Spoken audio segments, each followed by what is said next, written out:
Brain নিজের ব্যক্তিত্ব হারাতে না চাইলে এই টিপসগুলো মাথায় রাখুন। ১. নিজের মতামত স্পষ্টভাবে প্রকাশ করুন। সবসময় না বলতে শিখুন। আপনি যদি সবসময় হ্যাঁ বলেন, মানুষ ভাববে আপনি সিদ্ধান্তহীন। নিজের সীমা নির্ধারণ করা আত্মসম্মানের প্রমাণ। ২. অন্যের সম্মান করুন, কিন্তু নিজেকে ছোট মনে করবেন না। কারো সাফল্যে খুশি হন, হিংসা নয়। আপনি যখন অন্যকে সম্মান করেন, তখন নিজের মূল্যও বাড়ে।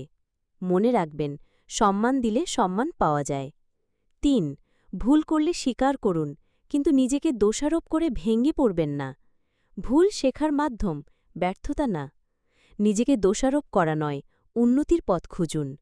আমি ব্যর্থ না, আমি শিখছি, এই মনোভাব রাখুন। ৪. আবেগকে শক্তি বানান, দুর্বলতা নয়। কষ্ট পেলে কান্না করুন, কিন্তু থেমে থাকবেন না। আবেগ থাকাটাই মানুষ হওয়া, কিন্তু আবেগে ভেসে যাওয়া নয়। নিজের কষ্টকে আগুন বানান, এগিয়ে যাওয়ার শক্তি বানান। ৫. নিজের লক্ষ্য নির্দিষ্ট করুন এবং ফোকাস বজায় রাখুন। সবাইকে খুশি করার চেষ্টা করলে আপনি হারিয়ে যাবেন। নিজের জীবনের লক্ষ্য আপনিই ঠিক করবেন। কোথায় যাচ্ছেন জানলে পথ হারাবেন না। ৬. অতীত ভুলে নয়, শেখে সামনে এগিয়ে যান। যারা আপনাকে কষ্ট দিয়েছে তাদের ক্ষমা করুন, নিজেকে শান্তি দিন। অতীত টেনে রাখে, ভবিষ্যৎ ঠেলে এগিয়ে দেয়।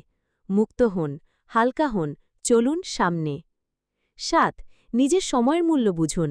সবাইকে সময় দেওয়া ভালো, কিন্তু নিজের জন্য সময় না রাখলে আপনি ফাঁকা হয়ে যাবেন। নিজেকে সময় দেওয়া মানেই নিজের প্রতি ভালোবাসা। সময় চলে যায়, কিন্তু আপনি কি করেন সেটাই ইতিহাস। ৮. সোশ্যাল মিডিয়ার জীবনের সাথে নিজের বাস্তব জীবন মেলাবেন না।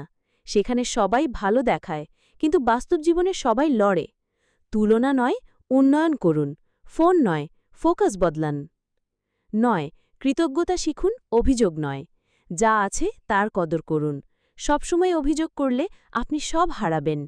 আলহামদুলিল্লাহ বলা শিখলে জীবনের ভার হালকা হয়। ১০. দোয়া করুন, আল্লাহর উপর ভরসা রাখুন। দুনিয়ার কারো চোখে ভালো না লাগলে চিন্তা নেই, আপনার রব আপনাকে দেখছেন। যিনি আপনাকে সৃষ্টি করেছেন তিনিই সবচেয়ে ভালো জানেন আপনি কে। শেষ কথা, নিজেকে ভালোবাসুন, নিজেকে চিনুন, নিজের প্রতি সৎ থাকুন। আপনি ইউনিক।